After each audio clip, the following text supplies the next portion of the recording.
The call light had been blinking for 12 minutes. Not flashing, blinking. Slow. Patient. Like it knew better than to expect anyone to come quickly. Nurse Evelyn Carter noticed it the moment she stepped back into the corridor, her shoes squeaking faintly against the waxed hospital floor. Room 614. Again.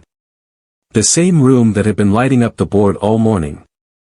The same room attached to a name most people said wrong, or not at all.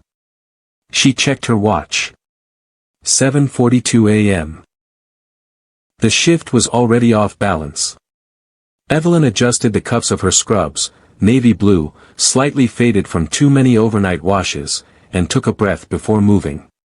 She had learned to do that. Pause. Center. Enter rooms like storms couldn't follow her in. But the hallway had its own weather. Two residents stood near the nurse's station, laughing quietly over coffee. A senior attending, white coat crisp, tie immaculate, was dictating notes without looking at anyone. Somewhere down the corridor, a cart rattled, metal on metal, the sound sharp and impatient. Evelyn walked past them without slowing. Room 614, she said calmly, stopping near the station. Mr. Harlan's vitals are unstable again. His blood pressure dropped, oxygen saturations fluctuating. He's not responding to the meds the way he should. No one looked up. She waited. She was good at that too. Finally, one of the residents glanced at her, eyes skimming her badge and then drifting away just as quickly. He's post-op, right? He said. Vitals can dip. This isn't a dip, Evelyn replied. Her voice stayed even. It's a pattern. The attending sighed, like she'd interrupted something important.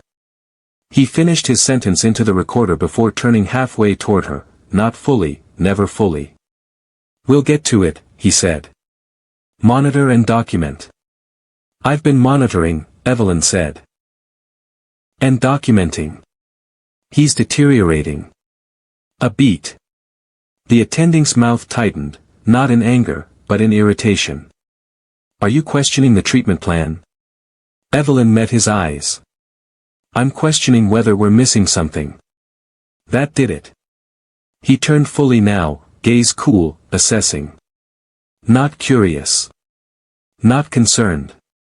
Appraising, the way people did when deciding whether someone was worth listening to. Let's stay in our lanes, he said lightly. We don't need alarmism. The word landed heavier than it sounded. Evelyn felt it in her chest but didn't let it show. She nodded once, professionally, the way she'd been trained. The way she'd trained herself after years of moments like this. Yes, doctor, she said. She turned away before anyone could see what it cost her. Room 614 smelled faintly of antiseptic and old sweat. The blinds were half drawn, morning light slicing the room into pale stripes. Mr. Thomas Harlan lay still on the bed, his chest rising shallowly, his skin gray in a way that made Evelyn's stomach tighten.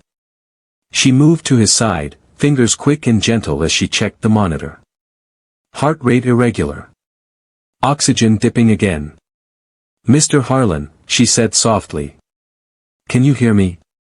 His eyelids fluttered, barely. She adjusted the nasal cannula, then the 4-line, checking for infiltration. Everything looked right. Too right. That was the problem. Her instincts. The ones sharpened by 14 years on this floor, were screaming. This wasn't anxiety. This wasn't post-op confusion. This wasn't a patient being dramatic. Something was wrong. Evelyn stepped back into the hall and flagged down another nurse, a younger woman named Kayla who still believed the system worked the way it was written. I need another set of eyes, Evelyn said quietly.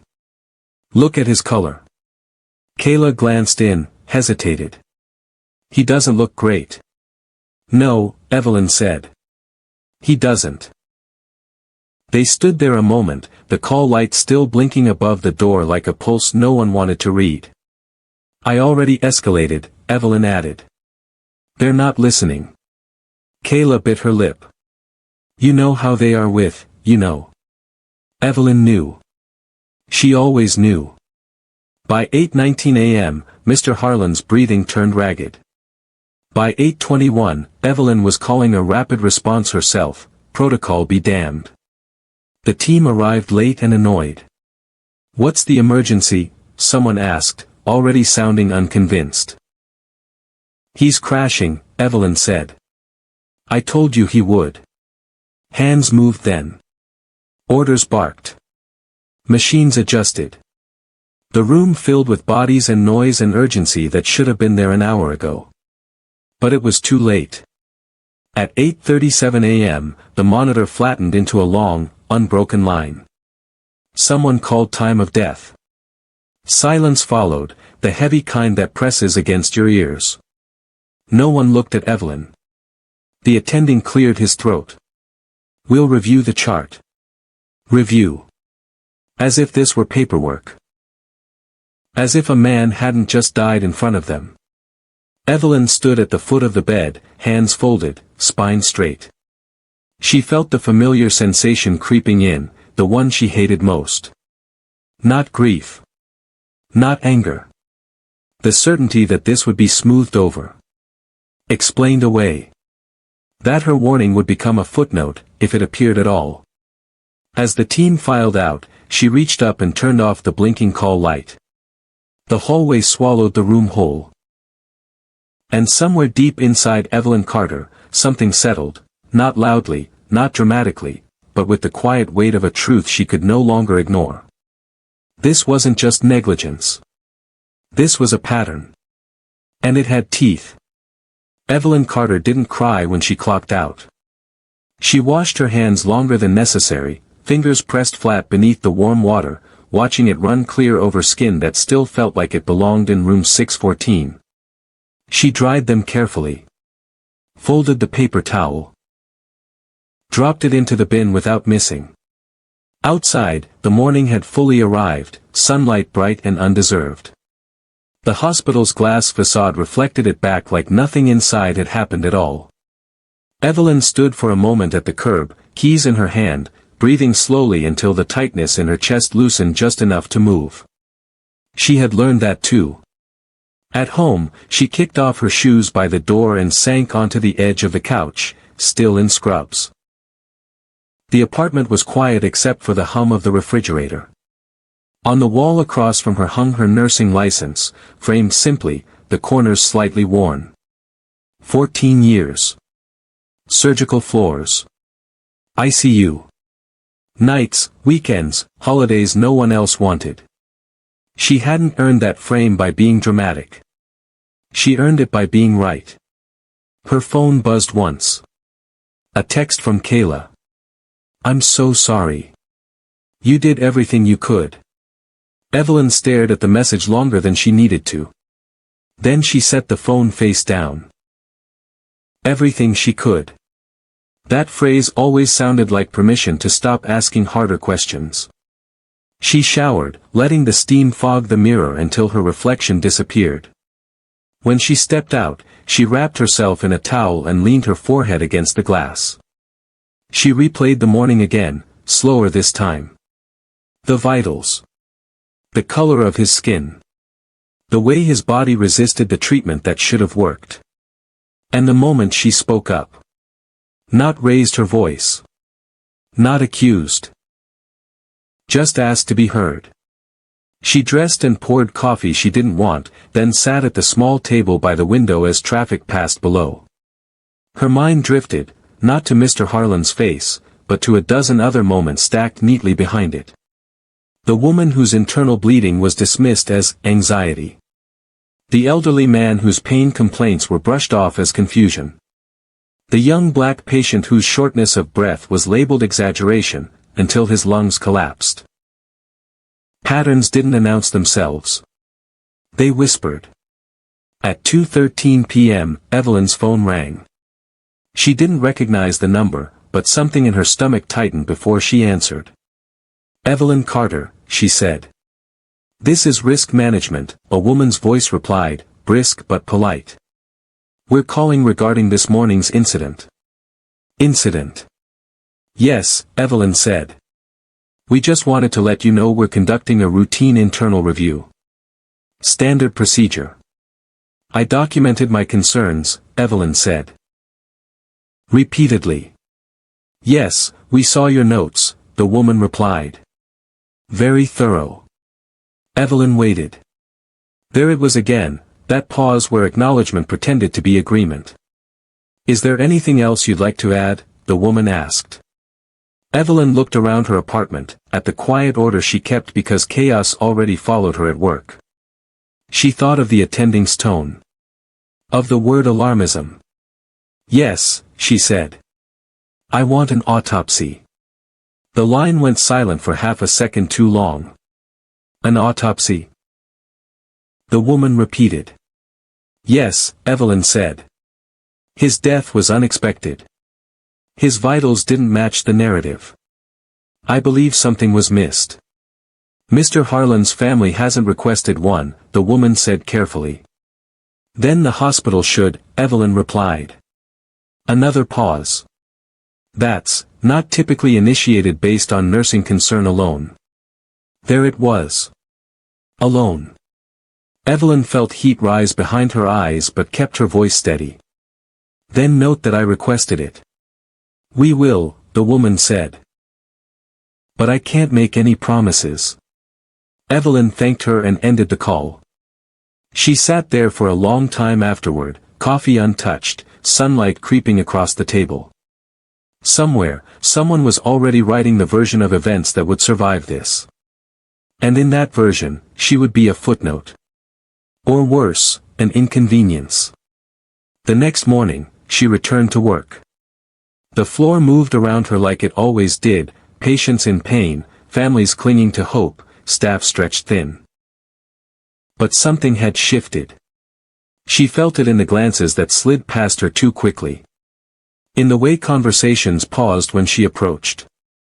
At the nurse's station, the same attending stood reviewing charts. He didn't look up when she passed. But she caught the murmur as she moved away. Overstepped. The word followed her down the hall. Evelyn didn't respond. She never did. She charted meticulously. She double-checked everything. She answered patients with the same calm voice she always used. But inside, resolve hardened. She had seen this before, not just in medicine, but in life. When systems made mistakes, they didn't correct them first. They protected themselves first. Near the end of her shift, Kayla slipped beside her. They're saying the cause was complications, she whispered. Post-op instability. Evelyn nodded once. Before the reports even finished. Kayla hesitated. You really think the autopsy will happen? Evelyn looked down the corridor toward room 614, now stripped and ready for its next occupant. I think, she said quietly, they're hoping it won't. She gathered her things as the shift ended, her body tired in a way sleep wouldn't fix. She didn't know yet that the request she made, the one they almost ignored, was already setting something in motion. Not loudly. Not quickly. But inevitably. The autopsy request disappeared the way inconvenient things often did. Without argument, without confirmation, without a clear no. Just silence. Evelyn noticed it first in the way no one followed up. No emails. No forms sent her way. No quiet knock from administration asking for clarification. Days passed, then a week, and Mr. Harlan's name faded from the whiteboard like chalk wiped clean. The bed filled again. Another patient. Another story. That was how hospitals survived their own ghosts. Evelyn kept working. She had learned long ago that stillness on the outside was its own kind of resistance. She didn't bring up the autopsy again, not out of fear, but out of strategy. Systems, she knew, revealed themselves best when they thought you'd stopped paying attention.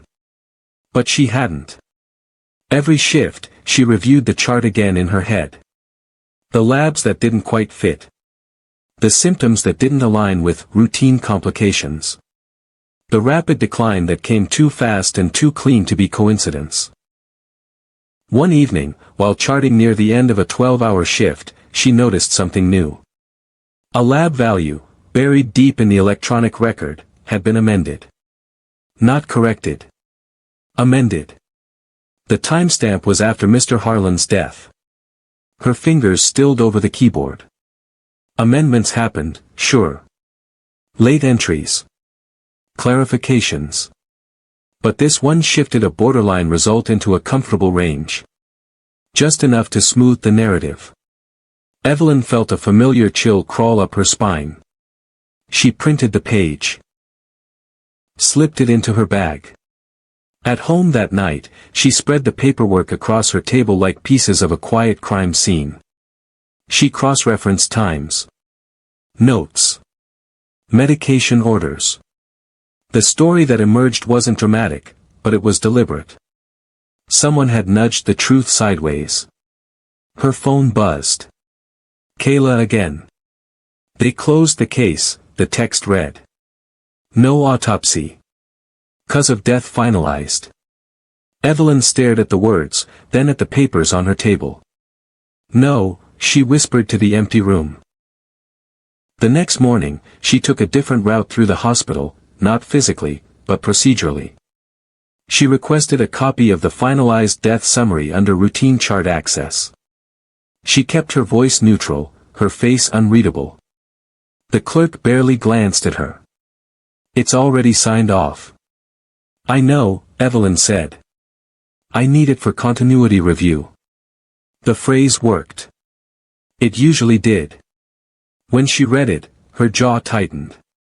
The official cause of death was vague. Safe. Complications following surgery. No red flags. No unanswered questions. No room for blame. Evelyn folded the paper carefully and placed it back on the counter. That afternoon, she did something she hadn't done in years. She asked to speak to the patient's family. It wasn't standard. It wasn't encouraged.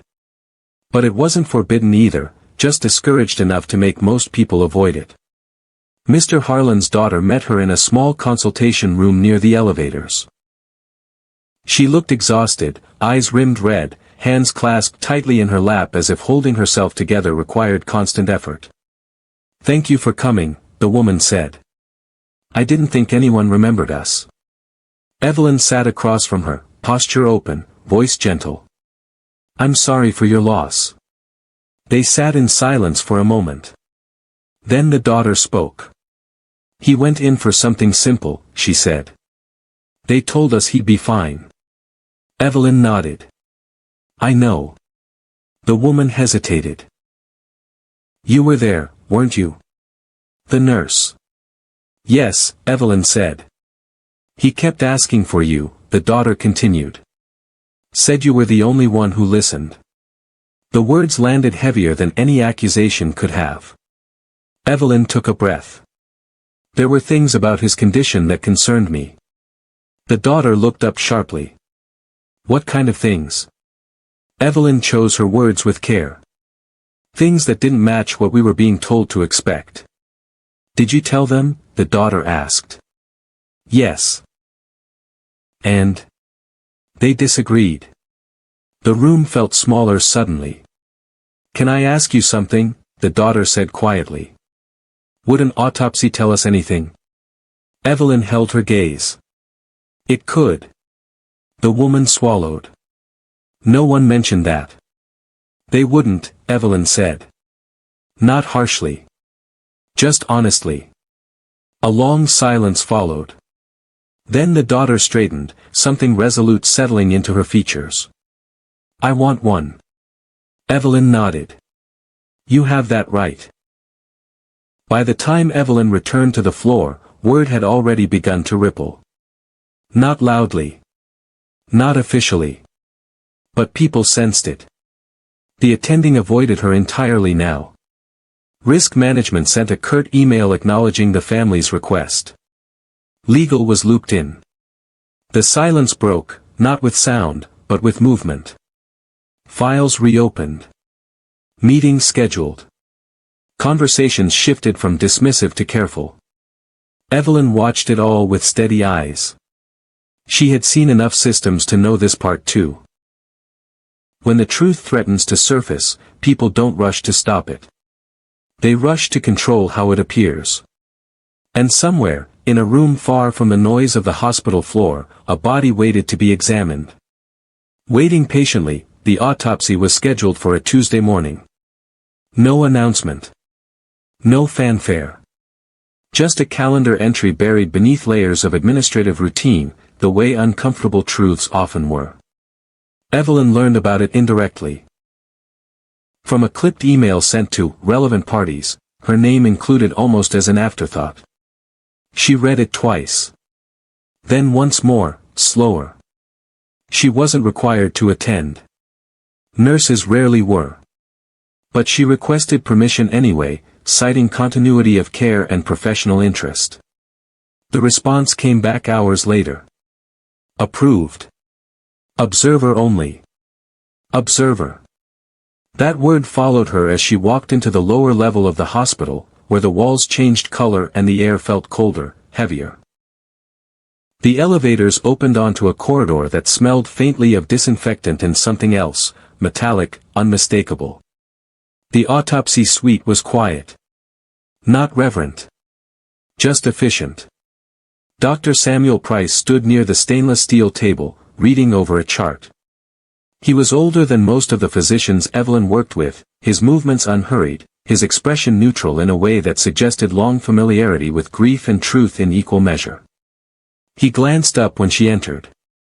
Nurse Carter. She nodded. Doctor. You were on his floor, he said. Yes. He studied her for a moment, not the way attendings did, weighing hierarchy, but the way clinicians sometimes did when they sensed alignment. You requested this, he said. I did. Good, he replied simply. The body was already prepped. Mr. Harlan looked smaller than Evelyn remembered, his features softened by stillness. She stood at a respectful distance, hands clasped loosely, breathing evenly. This wasn't morbid curiosity. This was accountability. Dr. Price began methodically, narrating as he worked, not for her benefit, but for the record. Measurements. Observations. Findings spoken aloud and logged without embellishment. Evelyn listened. At first, everything matched the official story. Post-operative stress. Signs of strain. Nothing dramatic. Nothing that would upset the carefully settled cause of death. Then Dr. Price paused. Just for a second. He leaned closer, adjusted the light, and frowned slightly. That's odd, he murmured. Evelyn's spine straightened. He didn't look at her when he spoke again. There's evidence of internal bleeding here. Not extensive, but inconsistent with what's documented. He flipped through the chart again. There's no note of this, he said. Not accusingly. Just factually. Evelyn felt her pulse quicken, but her voice stayed level. There shouldn't have been. Dr. Price glanced at her then. A flicker of understanding passed between them. He continued. As the examination progressed, the inconsistencies multiplied. A clot where there shouldn't have been one. Tissue damage that suggested delayed response. A reaction pattern that didn't align with the medications he'd been given, or rather, the medications he was supposed to have been given. Dr. Price stopped narrating. The room grew very quiet. He removed his gloves slowly, deliberately, as if buying time for the weight of what he was about to say. This, he said finally, was not unavoidable. Evelyn exhaled, a breath she hadn't realized she'd been holding for days. He met her eyes fully now. Someone missed something. Or ignored it. The words weren't loud. They didn't need to be. Dr. Price turned back to the body, his tone sharpening, not with anger, but with precision. I'll need toxicology. Full panel. And I'll be amending the preliminary findings. Evelyn nodded. Thank you.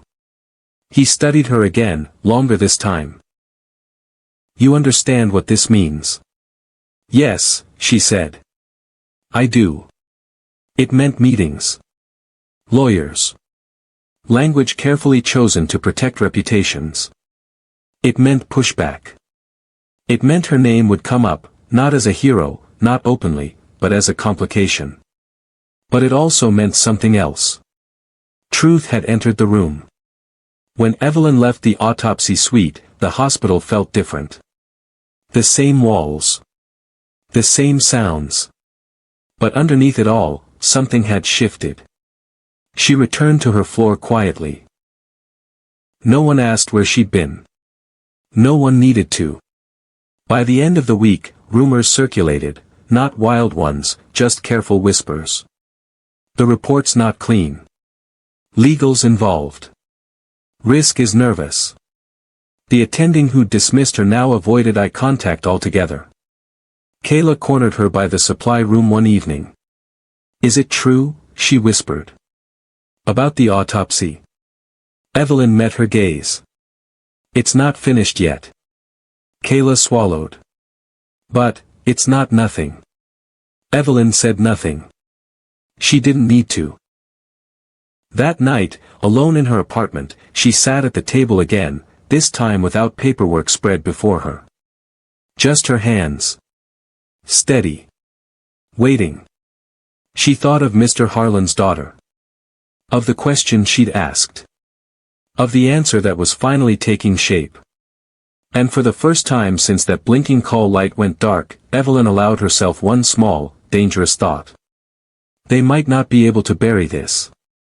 The hospital didn't react the way Evelyn expected. There was no confrontation. No sudden discipline. No raised voices in closed offices. Instead, there was adjustment. Her schedule changed first. Nothing dramatic, just a shift here, a reassignment there. Fewer critical patients. More administrative tasks. She was floated to other units without explanation, her name penciled into places she hadn't requested. Temporary coverage, the charge nurse said, not meeting her eyes. Evelyn nodded. She'd seen this tactic before. When you couldn't silence someone outright, you made them smaller. Less central. Easier to overlook. Then came the meetings. Mandatory, brief, and oddly cordial. Risk management invited her to clarify documentation practices. Legal requested she walk them through her charting for context. Administration asked whether she felt supported on the unit. Every question was framed gently. Every answer she gave was precise. She stuck to facts. Times. Vitals. Observations.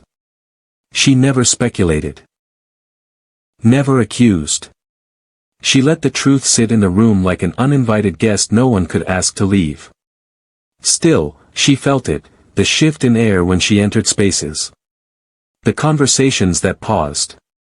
The way people chose their words around her, careful not to align too openly. One afternoon, as she logged out of a computer near the nurse's station, the attending finally spoke to her directly. "Nurse Carter," he said. She turned. He smiled, thinly. "I hear you've been very involved." Evelyn met his gaze. "I did my job." "Yes," he said. "But sometimes doing your job also means trusting the process." The phrase landed exactly as it was meant to. "I do," Evelyn replied calmly. "That's why I documented everything."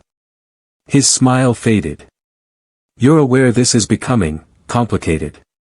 "Patient care usually is," she said. A long pause. He leaned closer, lowering his voice. "Careers can be too." Evelyn didn't flinch.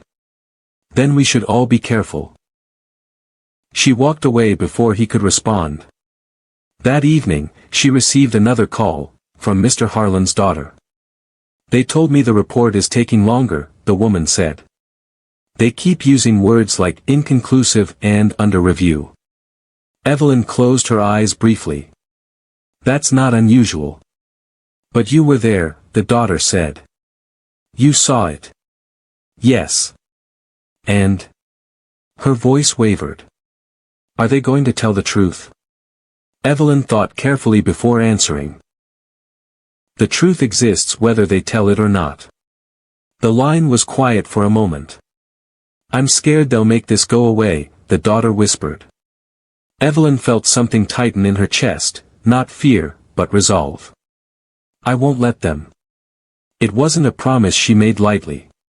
The preliminary autopsy findings were delayed twice. Then 3 times. When they finally arrived, they were careful. Language softened. Causation blurred. Responsibility diffused across systems and timelines. The core findings were there if you knew how to read them, but they were buried beneath phrasing designed to dull impact. Evelyn read the report slowly, pen in hand. She circled discrepancies. She underlined evasions. She noted what wasn't said. And then she did something that made her hands tremble just slightly. She requested an external review. Not loudly. Not emotionally. Formally. By policy. The response was swift. A meeting was scheduled within 24 hours. This one was different. Legal sat in. So did administration. So did a representative she'd never seen before, introduced only as consulting oversight. The room was too clean. Too quiet. Evelyn, the administrator began, using her first name for the first time. We understand you have concerns. I do, Evelyn said. We want to remind you that external reviews can be disruptive. To whom? Evelyn asked. A beat. To the institution, the administrator replied. Evelyn nodded. Then the institution should have responded internally. The consulting oversight representative cleared his throat. Your role here is important, he said. But it's also limited. Evelyn looked at him steadily. So is everyone's. That's why systems fail. Silence stretched. Finally, the administrator sighed. What would it take for you to feel comfortable letting this rest? There it was. The offer, vague, deniable, but unmistakable. Evelyn folded her hands on the table. Accountability. The word echoed in the room, unwelcome and solid. The meeting ended without resolution. That night, Evelyn sat in her car in the hospital parking lot long after her shift ended, watching lights flicker on and off in patient rooms. She thought of all the warnings that never became reports. All the nurses who learned when to stop pushing. She could stop now. No one would blame her. But she thought of the blinking call light. Of the amended lab value. Of a man who trusted that someone would notice when something went wrong. Her phone buzzed. A message from an unknown number. I heard you're asking questions. Be careful who you trust. Evelyn stared at the screen, then turned the phone face down. She started the car. Somewhere deep within the hospital, the truth was pressing harder now, no longer content to wait quietly. And the system could feel it. The first formal complaint arrived on a Thursday. It was filed quietly, routed through HR, labeled professional conduct concern. The language was neutral, almost kind. Evelyn was perceived as adversarial. Her communication style was creating tension. Her actions were potentially undermining team cohesion. None of it accused her of being wrong. Only of being inconvenient. She read the document twice, then once more, slower. It cited no specific incident. No dates. No patient harm. Just feelings. Impressions. Atmosphere. She signed the acknowledgement and handed it back without comment. Inside, something settled into place. This was the line. From that day on, the hospital seemed to lean toward her, not aggressively, but persistently, like weight applied gradually until something gave. Her charting was audited. Her medication pulls double-checked. Her handoffs scrutinized for tone. Once, a supervisor corrected her in front of a patient for using the word concerned instead of monitoring. Another time, she was asked to rewrite a note because it was too detailed. Too detailed. Evelyn complied. She always did. Calmly. Precisely. She didn't raise her voice. She didn't argue. She didn't give them the out they wanted. But the floor felt different now. Patients still trusted her. Families still leaned toward her voice when rooms got heavy. But staff had started choosing sides without naming them. Some avoided her altogether. Others whispered encouragement in hallways, eyes darting around corners. "You're doing the right thing," they'd murmur. "Just, be careful. Careful." The word followed her everywhere. One night, as she finished charting, Kayla slid into the chair beside her. She looked pale. "They pulled me into an office," Kayla whispered. "Asked me about you." Evelyn didn't look up from the screen. "What did you say?" "That you're thorough," Kayla said. "That you care. That you warned them." A beat. "They told me I should be cautious about aligning myself." Evelyn closed the chart and turned to her. "I'm sorry." Kayla shook her head. "Don't be. Just, promise me you're watching your back." Evelyn managed a small smile. "I always am." But that night, alone in her apartment, she felt the first real tremor of doubt. Not about the truth. About the cost. She opened her laptop and reread the autopsy findings again, this time alongside the amended labs, the delayed responses, the timeline she'd built in her own careful hand. It was all there. Clear to anyone willing to see. But clarity didn't guarantee justice. It only guaranteed resistance. Her phone rang. "Mr. Harlan's daughter again." "They called me," the woman said, voice shaking. "Hospital legal. They want to settle." Evelyn's breath caught. "Already?" "They said it's in everyone's best interest." They used that phrase, best interest, like it was kind. "What did you say?" Evelyn asked. "I told them I wanted the final report first." Silence on the line. Then, quietly, they asked if I'd been influenced. Evelyn closed her eyes. "They asked if you influenced me," the daughter repeated. "If you put ideas in my head." Evelyn felt heat flood her chest, not anger, not yet, but something sharper. "I told them no," the woman said. "I told them you were the only one who didn't lie to me." The words landed heavy. "Thank you," Evelyn said softly. After the call, she sat very still. She understood now. The hospital wasn't just trying to protect itself. It was trying to isolate her. The next escalation came faster. She was removed from the surgical floor, pending review. Temporarily reassigned to a low-acuity unit, no critical care, no rapid responses, no visibility. The message was clear. You can stay. Just not here. Evelyn accepted the reassignment without protest. She showed up early. Did the work. Treated patients with the same care she always had. But something inside her shifted from endurance to decision. She began documenting everything, emails, meeting notes, offhand comments that revealed more than they intended. She saved copies at home. Organized timelines. Prepared, not for battle, but for inevitability. One evening, as she left the hospital, she noticed a man standing near the exit, pretending to scroll on his phone. He looked up when she passed. Too quickly. Her steps didn't change, but her awareness sharpened. Paranoia. Maybe. Or maybe the system, feeling cornered, had decided to stop being subtle. That night, she dreamed of the call light again. Blinking. Waiting.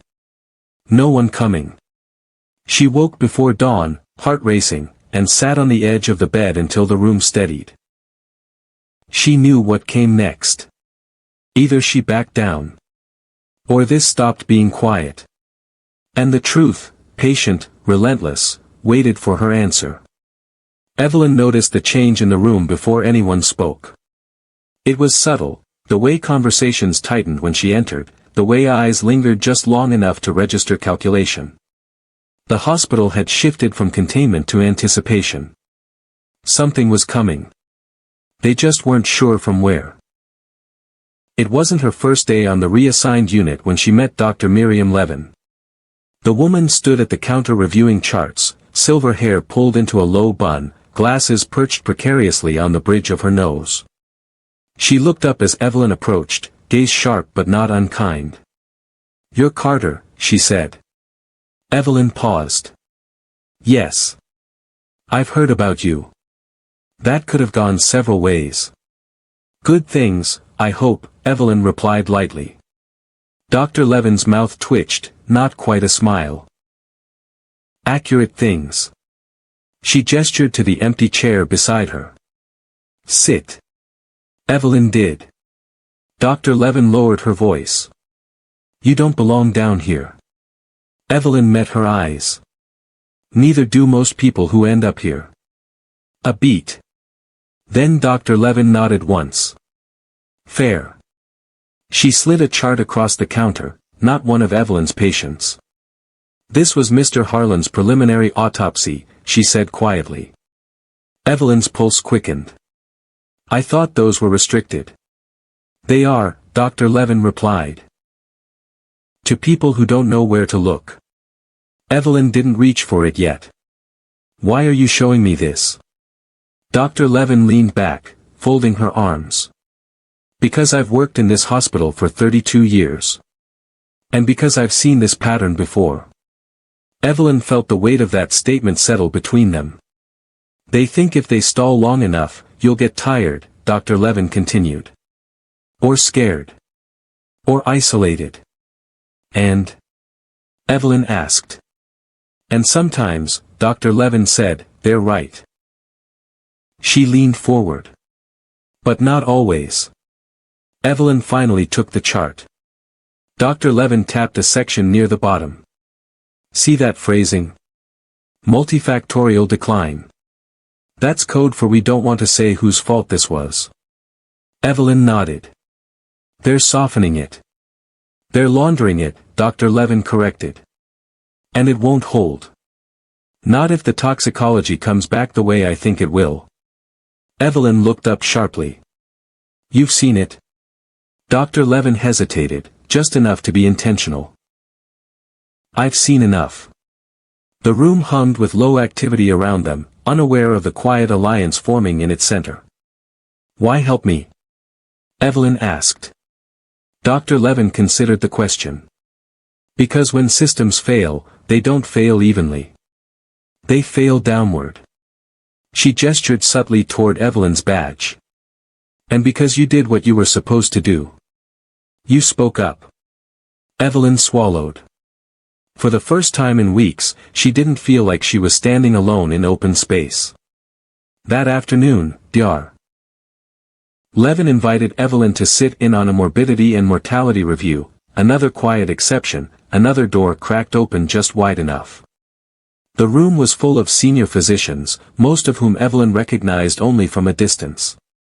The atmosphere was controlled, clinical, thick with unspoken hierarchy. Mr. Harlan's case came up near the end. The presenting physician spoke carefully, framing the events in neutral language, emphasizing unpredictability, unavoidable risk. Evelyn listened. Then Dr. Levin cleared her throat. "May I?" she asked. All eyes turned. She stood. "I have concerns about the framing of this case." A murmur rippled. "The autopsy," Dr. Levin continued, "indicates delayed recognition of internal complications. There were warning signs." She paused. "Documented warning signs." The silence sharpened. Dr. Levin glanced toward Evelyn, not dramatically, just enough to acknowledge her presence. "I would like Nurse Carter's observations entered into the formal review," she said. The chair of the committee frowned. "That's unconventional." "So was the outcome," Dr. Levin replied evenly. The discussion that followed was restrained, but the damage was done. Evelyn felt it in the air, the moment the narrative slipped out of tight control and became contested. After the meeting, as people filed out, a man Evelyn didn't recognize brushed past her and muttered, "You just made things worse." Dr. Levin heard it too. She turned, eyes cold. Or better. Later that night, Evelyn received an email forwarded from an anonymous address. "I was in the room. You're not wrong. Keep going." Then another. And another. Short messages. Careful wording. Quiet support from corners she hadn't known were watching.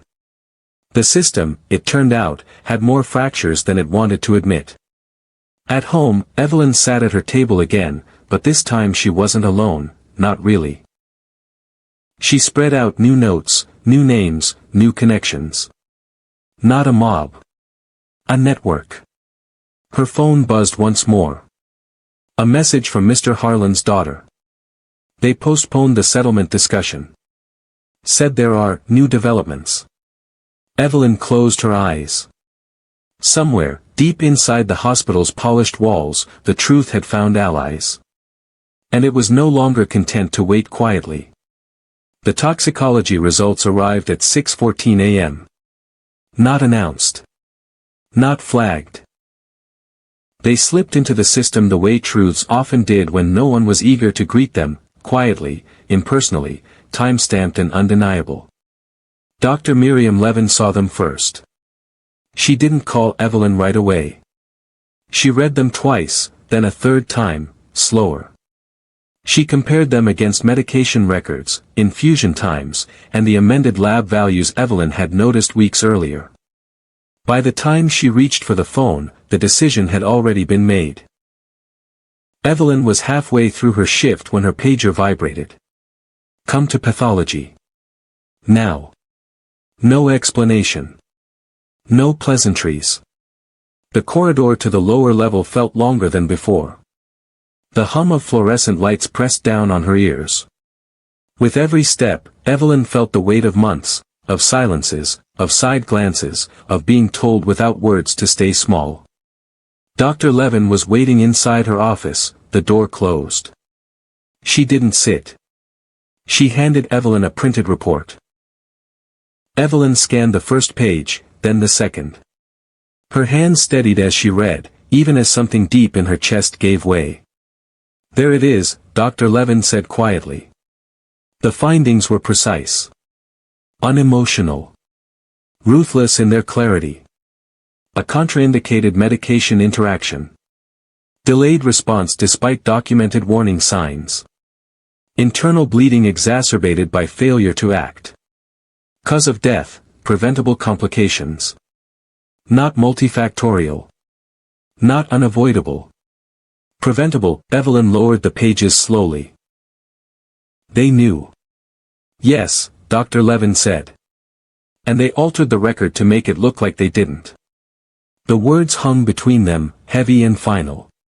"What happens now?" Evelyn asked. Dr. Levin's expression hardened, not with anger, but resolve. Now they try to contain it. Containment came fast. Within hours, administration convened an emergency closed-door meeting. Risk management canceled all non-essential operations, pending review. Legal sent out a carefully worded notice reminding staff of confidentiality obligations. The attending who had dismissed Evelyn was suddenly unavailable, out, on leave.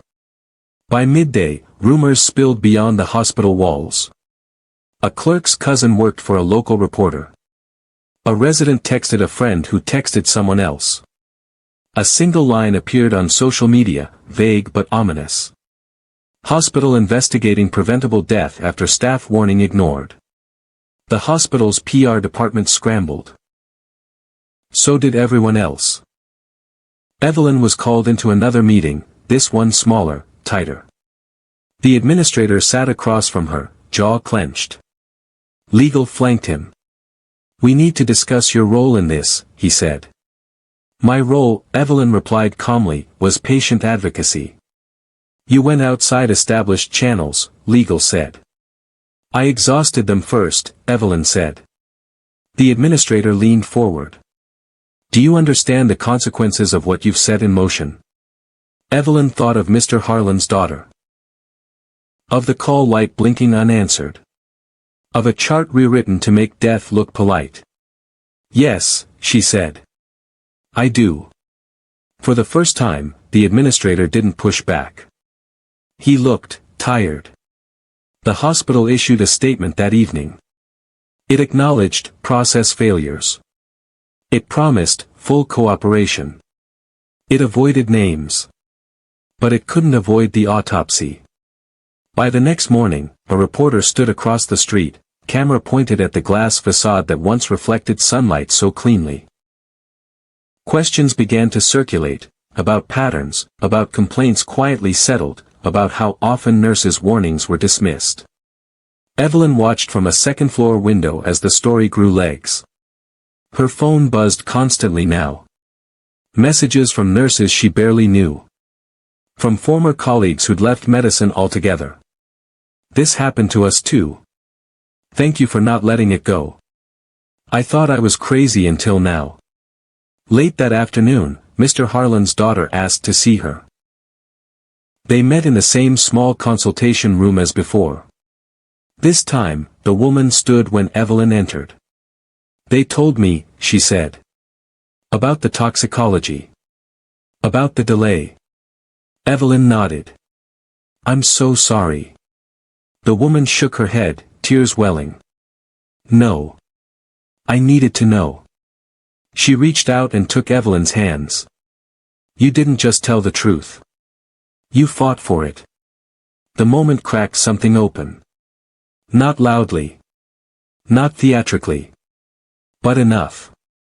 If this story touched your heart. If you've ever felt what it's like to be ignored when you were trying to protect someone, please subscribe to Beat Stories HQ and tell me where you're watching from. Your voice matters more than you think. That night, the hospital board announced an independent investigation. The attending resigned 2 days later. And still, the truth kept moving. Because once it surfaced, it didn't belong to the hospital anymore.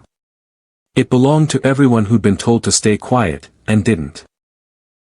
The resignation came in the early hours of the morning. No announcement. No press conference. Just a quiet update to the internal directory, one name removed, another marked interim. The attending who had dismissed Evelyn's warning no longer had a hospital email.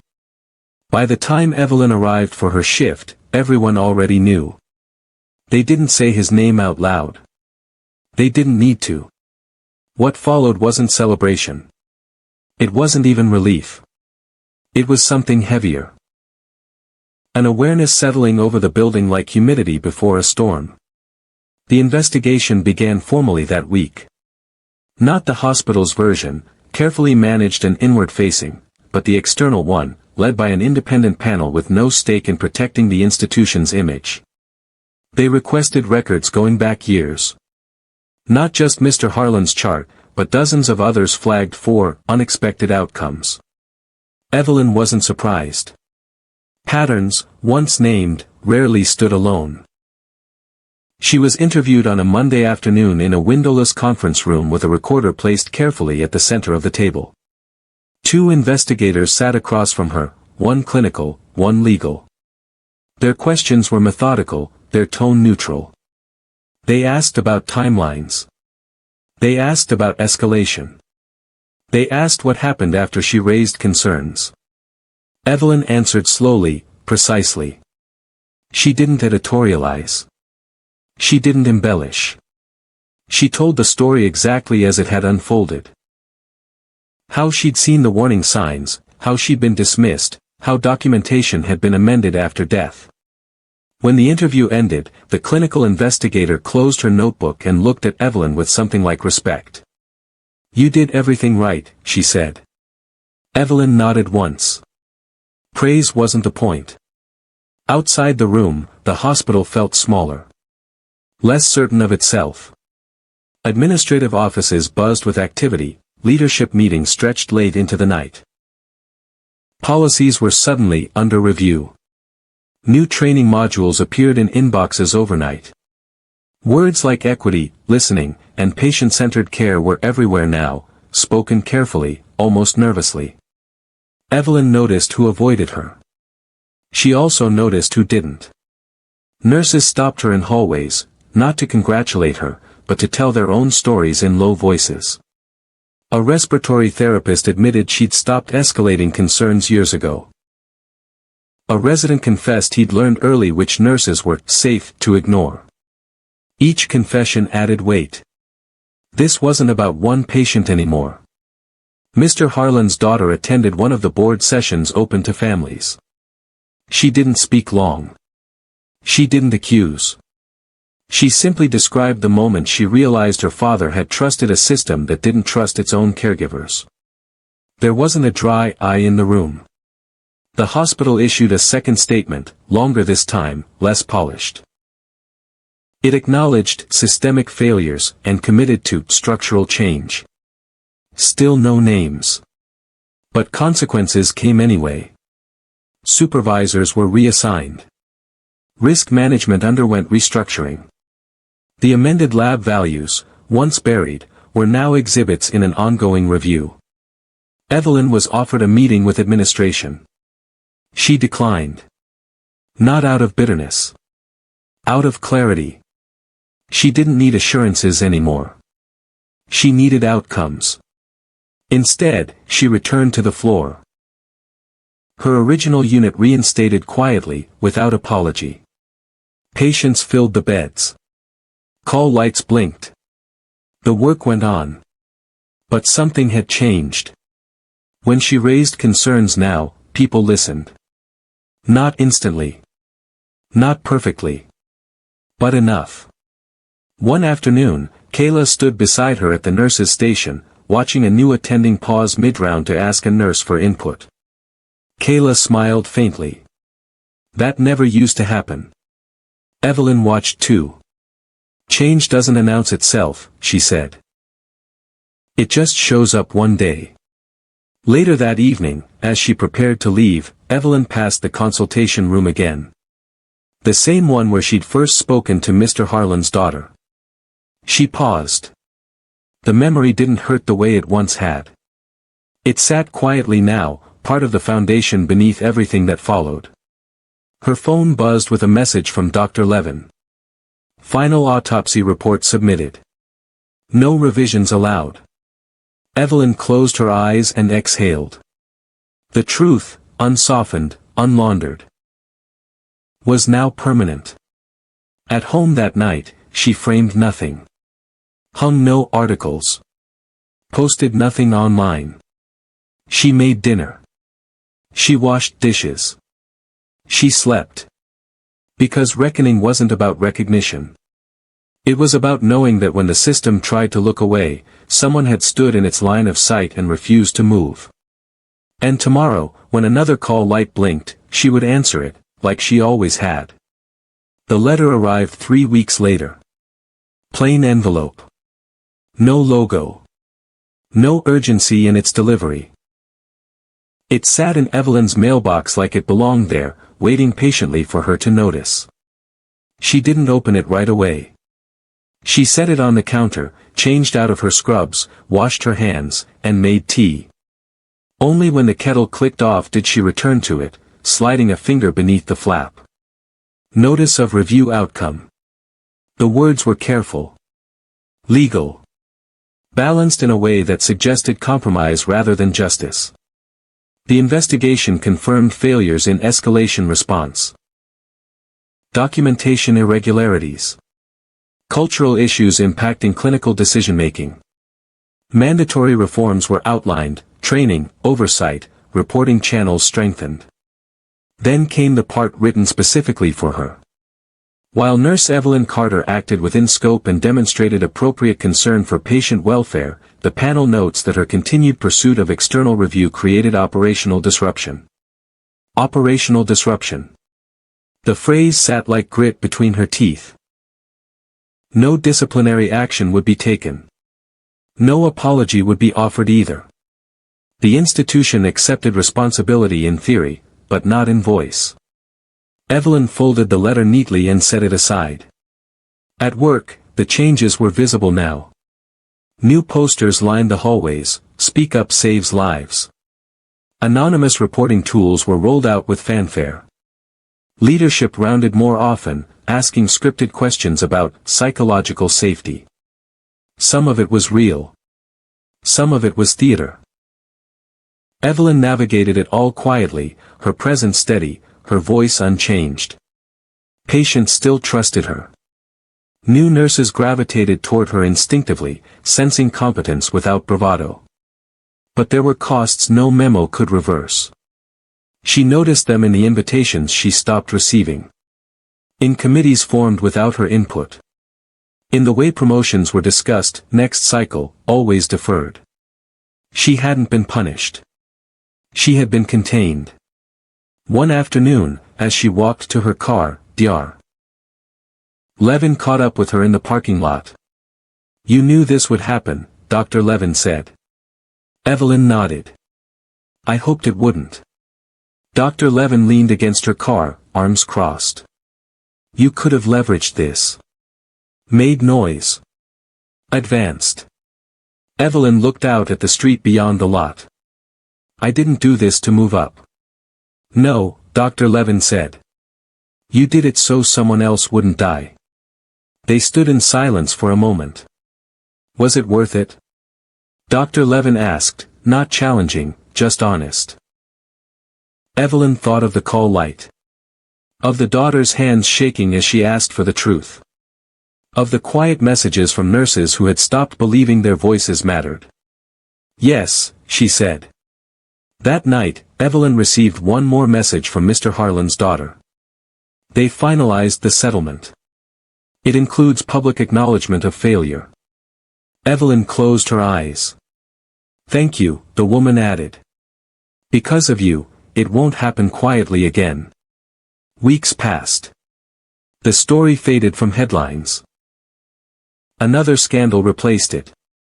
Attention moved on the way it always did. But inside the hospital, something had been rewired. Residents paused now before dismissing concerns. Attendings hesitated when nurses spoke. Not out of fear, but awareness. Evelyn saw it most clearly one evening when a new nurse flagged an early warning on a patient whose vitals didn't feel right. The team responded immediately. Later, the nurse approached Evelyn, eyes wide. "They listened," she said. "Right away." Evelyn smiled softly. "Good." She drove home that night under a sky heavy with clouds, thinking about how accountability rarely looked like triumph. More often, it looked like quiet sacrifices no one applauded. She didn't know yet that her name would appear, briefly, almost anonymously, in a training case study circulated nationwide. That other hospitals would read it and recognize themselves in the margins. She didn't know that years from now, someone would cite the Carter incident as the reason a policy existed. She only knew that the cost had been real. And that she would pay it again. Because some warnings weren't meant to be comfortable. They were meant to be heard. The first time Evelyn heard her name spoken in a classroom, she didn't know it yet. She was on a night shift, one of the quiet ones, where the floor settled into a low hum and the hours stretched long enough for reflection. A patient slept peacefully. Another watched late-night television with the volume barely audible. The call lights blinked sporadically, answered without urgency. It felt normal. Her phone buzzed during a break. A message from an unfamiliar number. "Hi, this is Jordan. I'm a nursing instructor at Riverside College. I just wanted you to know, we're teaching your case." Evelyn read the message twice. "My case?" She typed back. "The Harlan case," came the reply. "Your documentation." Your escalation. Your refusal to let it be rewritten. We don't use names publicly, but the students know. Evelyn set the phone down slowly. She felt no rush of pride. No swell of vindication. Just a quiet sense of continuity. The next ripple came weeks later. A memo circulated hospital-wide announcing a revised escalation protocol. It was longer, clearer, harder to dismiss. It included language that felt unfamiliar, almost daring. Nursing concerns must be addressed in real time. Failure to do so will be reviewed. Failure to do so. Not may. Not should. Will. Evelyn read it at the nurse's station while Kayla stood beside her, eyes scanning the same lines. That's new, Kayla said. Yes, Evelyn replied. It is. More changes followed, subtle but unmistakable. Nurses were added to review panels. Autopsy requests could no longer be blocked without written justification. Amendments to charts required dual sign-off and time-stamped explanations. The system hadn't transformed. But it had been forced to remember.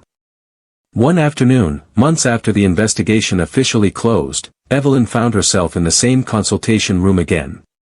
This time, it was for a living patient, a middle-aged man with complications no one could quite explain. His wife sat beside him, wringing her hands. Evelyn listened. Asked questions. Flagged patterns. When she raised her concerns during rounds, the attending didn't sigh. Didn't deflect. He paused. Let's take another look, he said. The wife exhaled sharply, relief breaking through fear. Afterward, as Evelyn adjusted in 4-line, the woman leaned close. Thank you for speaking up, she whispered. I saw how they listened. Evelyn smiled gently. That's how it should be. Later that week, she ran into Dr. Levin in the cafeteria. They invited me to help revise policy, Dr. Levin said. I told them I'd only do it if nurses were in the room.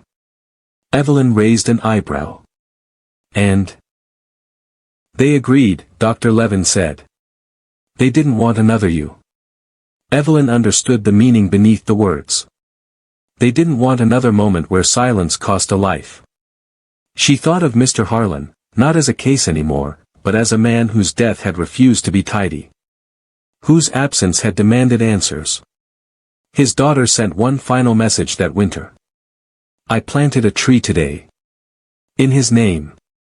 It's small, but it's there. Evelyn pictured it, roots taking hold quietly, unseen. She realized then that justice rarely arrived as a single moment. It arrived as permission. Permission for the next nurse to speak. Permission for the next family to ask. Permission for the system to be questioned without retaliation. That night, as Evelyn prepared to leave the hospital, she paused by the entrance and watched the flow of people, patients, families, staff, moving in and out under the glow of fluorescent light. So many stories passing through the same doors. So many warnings waiting to be heard. She adjusted her bag on her shoulder and stepped into the night. Not celebrated. Not promoted. Not forgotten either. Because the truth didn't need applause to survive.